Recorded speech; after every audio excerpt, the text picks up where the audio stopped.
Welcome to affairs alchemy. आज 13 जुलाई 2026 है और आज हम 13 जुलाई 2026 के जितने भी करंट अफेयर्स के इंपॉर्टेंट क्वेश्चंस बनेंगे वो सब आज हम इस वीडियो में डिस्कस करेंगे और उनसे रिलेटेड जितने भी इंपॉर्टेंट फैक्ट्स होंगे एग्जाम पॉइंट ऑफ व्यू से वो सब भी मैं आपको इस वीडियो में कवर करूंगा, तो वीडियो के एंड तक बने रहिएगा। तो हमारा पहला क्वेश्चन है, हाल ही में मी भूमि मी हकू कार्यक्रम किस राज्य सरकार द्वारा शुरू किया गया है? तो इसका सही आंसर होगा ऑप्शन बी, आंध्र प्रदेश। तो आंध्र प्रदेश सरकार ने मी भूमि मी हकू, माई लैंड माई राइट, मतलब मेरी भूमि मेरा अधिकार कार्यक्रम का नवीन चरण जो लेटेस्ट फेज है वो शुरू किया है। इस कार्यक्रम के तहत किसानों एवं भूमि मालिकों को डिजिटल रूप से अद्यंतर पट्टादार पुस्तक मतलब डिजिटली अपडेटेड पट्टादार पासबुक वितरित की जाएंगी। इन पासबुकों में क्यूआर कोड और राज्य का राज्य चिन्ह शामिल किया गया है, जिससे जो भूमि अभिलेख होंगे उनकी सुरक्षा एवं सत्यापन आसान होगा। इसका उद्देश्य है भूमि अभिलेखों में पारदर्शिता लाना तथा किसानों को एरर फ्री त्रुटि रहित बिना किसी गलती के भूमि रिकॉर्ड उपलब्ध कराना। पट्टादार पासबुक जो होंगी उसमें भूमि स्वामित्व का जो आधिकारिक दस्तावेज होगा। और आंध्र प्रदेश सरकार का लक्ष्य है मार्च 2027 तक 9,833 गाँव में लगभग 72,70,000 72.70 लाख जो एरर फ्री जो पट्टादार पासबुक है वो वितरित करना है। और यह जो पहल है भूमि अभिलेखों के डिजिटलीकरण और पारदर्शी भूमि प्रशासन को बढ़ावा देगी। और इससे क्या होगा, जो भूमि से रिलेटेड जितने भी मामले चल रहे हैं, जो कॉन्फ्लिक्ट चल रहे हैं, जो विवाद चल रहे हैं, उनका भी एक कम वो भी इससे कम होंगे। तो याद रखना, मी भूमि मी हकू जो कार्यक्रम है वो आंध्र प्रदेश सरकार ने शुरू किया है। हमारा अगला क्वेश्चन है, हाल ही में दिल्ली सरकार ने महिलाओं और ट्रांसजेंडर यात्रियों के लिए मुफ्त बस यात्रा हेतु किस स्मार्ट कार्ड को अनिवार्य किया है? तो इसका सही आंसर होगा ऑप्शन बी, पिंक सहेली स्मार्ट कार्ड। तो दिल्ली सरकार ने 1 अगस्त 2026 से डीटीसी एवं क्लस्टर बसों में मुफ्त यात्रा के लिए पिंक सहेली स्मार्ट कार्ड को अनिवार्य किया है। यह कार्ड महिलाओं और ट्रांसजेंडर यात्रियों के लिए जारी किया गया है। यह वन नेशन वन कार्ड तथा national common mobility card NCMC platform से जुड़ा हुआ है। 31 जुलाई 2026 तक गुलाबी पेपर टिकट मान्य रहेंगे और इसके बाद केवल स्मार्ट कार्ड से ही मुफ्त यात्रा की सुविधा मिलेगी। पिंक सहेली स्मार्ट कार्ड का शुभारंभ जो है 2 मार्च 2026 को किया गया था। इसका शुभारंभ जो है राष्ट्रपति द्रौपदी मुर्मू ने किया था। पंजीकरण के लिए दिल्ली आधार कार्ड और आधार कार्ड से मोबाइल नंबर लिंक होना आवश्यक होगा। किसके पंजीकरण के लिए? पिंक सहेली स्मार्ट कार्ड के रजिस्ट्रेशन के लिए। तो याद रखना, पिंक सहेली स्मार्ट कार्ड जो है महिलाओं और ट्रांसजेंडर यात्रियों की मुफ्त बस यात्रा हेतु दिल्ली सरकार ने अनिवार्य किया है। हमारा अगला क्वेश्चन है, हाल ही में ऑस्ट्रेलिया ने भारत के किस राज्य के मंदिरों से जुड़ी 3 प्राचीन धरोहर लौटाने की घोषणा की है? तो इसका सही आंसर होगा ऑप्शन बी, तमिलनाडु। तो ऑस्ट्रेलिया ने तमिलनाडु के मंदिरों से जुड़ी 3 प्राचीन धरोहर टेम्पल एंटिक्विटीज को भारत लौटाने को घोषणा की है। इनमें जो है 11वीं शताब्दी का देवी भद्रकाली का कांस्य त्रिशूल है, 11वीं से 12वीं शताब्दी की नंदी की प्रतिमा है तथा 12वीं शताब्दी की षडानंद मतलब 6 मुखों वाले भगवान कार्तिकेय की प्रतिमा भी शामिल है। इन धरोहरों को भारत ऑस्ट्रेलिया जो है म्यूचुअल लीगल असिस्टेंस ट्रीटी एमएलएटी के तहत वापस लाया जा रहा है। यह पहल जो भारत की सांस्कृतिक विरासत के संरक्षण और अवैध रूप से तस्करी की गई प्राचीन मूर्तियों की वापसी की दिशा में महत्वपूर्ण कदम है। और ये तस्करी की जो जांच थी वो किसने की थी? ये किसने बताया कि तस्करी की गई फिर अवैध रूप से ऑस्ट्रेलिया गई? तो ये जो तमिलनाडु की जो आइडल विंग सीआईडी है वो उसने इनकी तस्करी की जांच की थी। और इसका आइडल विंग सीआईडी का यही काम है कि ये जो मंदिरें हैं उसमें जो मूर्तियां हैं या फिर जो भी तस्करी रिलेटेड चीजें हैं उनकी जांच करना। जो चोल वंश थे की कांस्य प्रतिमाएं विश्व भर में उत्कृष्ट धातु कला के लिए प्रसिद्ध हैं। तो आइडल विंग सीआईडी तमिलनाडु की विशेष पुलिस इकाई है जो मंदिरों की मूर्तियों एवं प्राचीन धरोहरों की चोरी और तस्करी की जांच करती है। तो याद रखना, ऑस्ट्रेलिया ने भारत के तमिलनाडु की जो 3 प्राचीन मंदिर की धरोहरें हैं वो वापस लौटाने की घोषणा की है। हमारा अगला क्वेश्चन है, हाल ही में 158 वर्ष बाद पुनः खोजा गया दुर्लभ अल्पाइन पुष्प किस राज्य में मिला है? तो इसका सही आंसर होगा ऑप्शन सी, अरुणाचल प्रदेश। तो साइनाथिस हुकेरी नामक दुर्लभ बैंगनी नीले रंग का जो अल्पाइन पुष्प है वो 158 वर्ष बाद अरुणाचल प्रदेश में पुनः खोजा गया है। इसे तवांग जिले की जो चूना घाटी है, चूना वैली है, में लगभग 3600 मीटर की ऊंचाई पर खोजा गया है। भारत में इस प्रजाति का अंतिम रिकॉर्ड जो 1867 में ब्रिटिश वनस्पति Shastri sir Joseph Dalton Hooker ने सिक्किम में दर्ज किया था। उसके बाद से 158 वर्ष बाद ये फिर चूना घाटी जो है अरुणाचल प्रदेश की वहां मिला है। यह खोज जो है भारतीय वनस्पति संरक्षण बोटेनिकल सर्वे ऑफ इंडिया जो है बीएसआई के वैज्ञानिकों द्वारा किए गए सर्वेक्षण के दौरान की हुई है। यह प्रजाति जो है बेलफ्लोर कुल से संबंधित है। भारत में इसे आईयूसीएन मानदंडों के अनुसार इंडेंजर संकटग्रस्त श्रेणी में रखने की सिफारिश की गई है। इस खोज का अध्ययन जो है ओरिक्स नामक संरक्षण जो जर्नल में प्रकाशित हुआ है। तो 158 वर्षों के बाद जो दुर्लभ अल्पाइन पुष्प खोजा गया है वो किस राज्य में खोजा गया है? अरुणाचल प्रदेश। हमारा अगला क्वेश्चन है, हाल ही में भारत ने पारंपरिक ज्ञान ट्रेडिशनल नॉलेज के संरक्षण के लिए टीकेडीएल समझौते पर किस देश के साथ हस्ताक्षर किए, मतलब साइन किया है? तो इसका सही आंसर होगा ऑप्शन बी, ऑस्ट्रेलिया।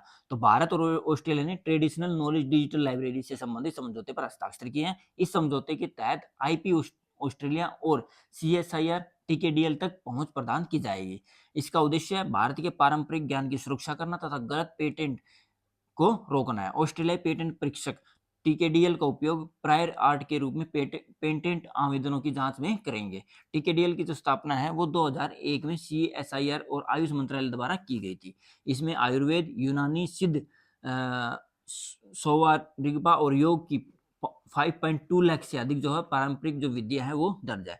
ऑस्ट्रेलिया के जुड़ने के साथ अब 18 पेटेंट कार्यालयों को टीकेडीएल तक पहुंच प्राप्त हो गई है। हमारा अगला क्वेश्चन है, हाल ही में वैश्विक मानवीय सहायता ह्यूमैनिटेरियन एड में वित्तीय संकट को लेकर रिपोर्ट किस संगठन ने जारी की है? तो इसका सही आंसर होगा ऑप्शन सी, संयुक्त राष्ट्र महिला, UN women, United nation women ने। तो यूनाइटेड नेशन वोमेन की हालिया रिपोर्ट के अनुसार दानदाताओं डोनर्स की फंडिंग की कमी के कारण पिछले एक वर्ष में 10 लाख से अधिक महिलाओं और लड़कियों की आवश्यक मानवीय जो सहायता है जो वो पहुंच नहीं पाई, उनसे वो प्रभावित हुई है। यह रिपोर्ट जो संकटग्रस्त देशों में कार्य 855 महिला नेतृत्व वाले संगठनों के सर्वेक्षण पर आधारित है। रिपोर्ट के अनुसार 90% जो संगठन है बढ़ती जरूरतों को पूरा नहीं कर पा रहे हैं, जबकि 40% संगठनों के अगले एक वर्ष में बंद होने का खतरा है। रिपोर्ट में महिलाओं और लड़कियों के लिए लैंगिक हिंसा से सुरक्षा, प्रजनन स्वास्थ्य, शिक्षा और सुरक्षित आश्रय जैसी सेवाओं के लिए वैश्विक फंडिंग बढ़ाने की आवश्यकता पर जोर दिया है। वर्तमान में विश्व भर में 12 करोड़ महिलाएं और लड़कियां मानवीय सहायता की आवश्यकता में हैं। रिपोर्ट के अनुसार 65% जो संगठन है अवैतनिक अनपेड कर्मचारियों के सारे कार्य कर रहे हैं। तो यूएन वुमेन मतलब यूनाइटेड नेशन वुमेन की स्थापना जो है 2010 में महिलाओं के सशक्तिकरण और लैंगिक समानता को बढ़ावा देने के लिए की गई थी। तो हमारा अगला क्वेश्चन है, हाल ही में भारतीय भूवैज्ञानिक सर्वेक्षण GSI the geological survey of India ने थोरियम के भंडार की खोज किस राज्य में की है? तो इसका सही आंसर होगा ऑप्शन सी, कर्नाटक। तो भारतीय भूवैज्ञानिक सर्वेक्षण जीएसआई ने कर्नाटक के चामराजनगर में रामनगर जिले के गुंडलुपेट तालुक में तालुक में थोरियम युक्त खनिज भंडार की खोज की है। यह भंडार जो है लगभग 700 एकड़ में पाया गया है, जिसमें 20 एकड़ जो क्षेत्र को खनन के लिए कोर जोन के रूप में चिन्हित किया गया। थ्योरियम जो है एक रेडियो एक्टिव मेटल है, जिसका उपयोग परमाणु ऊर्जा न्यूक्लियर एनर्जी के क्षेत्र में संभावित ईंधन के रूप में किया जाता है। यह जो खोज है भारत के थ्योरियम आधारित परमाणु ऊर्जा कार्यक्रम और खनिज संसाधनों को मजबूत करने की दिशा में महत्वपूर्ण मानी जा रही है। थ्योरियम का जो रासायनिक प्रतीक है मतलब केमिकल हिस्ट्री में अगर हम देखें तो हिस्ट्री केमिस्ट्री में तो इसका जो सिंबल है वो रहेगा TH से, अर्थात परमाणु क्रमांक जो होगा इसका वो होगा 90 एटॉमिक नंबर। तो भारत में जो इस थोरियम जो है मुख्यतः मोनाजाइट खनिज में पाया जाता है। भारत में के प्रमुख थोरियम भंडार केरल, तमिलनाडु, ओडिशा के तटीय क्षेत्रों में स्थित है। तो थ्योरियम जो है वो किस राज्य थ्योरियम के भंडार किस राज्य में पाए गए हैं? वो है कर्नाटक में। हमारा अगला क्वेश्चन है, हाल ही में RV-X रीयूजेबल रॉकेट का सफल परीक्षण किस देश ने किया है? तो इसका सही आंसर होगा ऑप्शन बी, जापान। तो जापान एरोस्पेस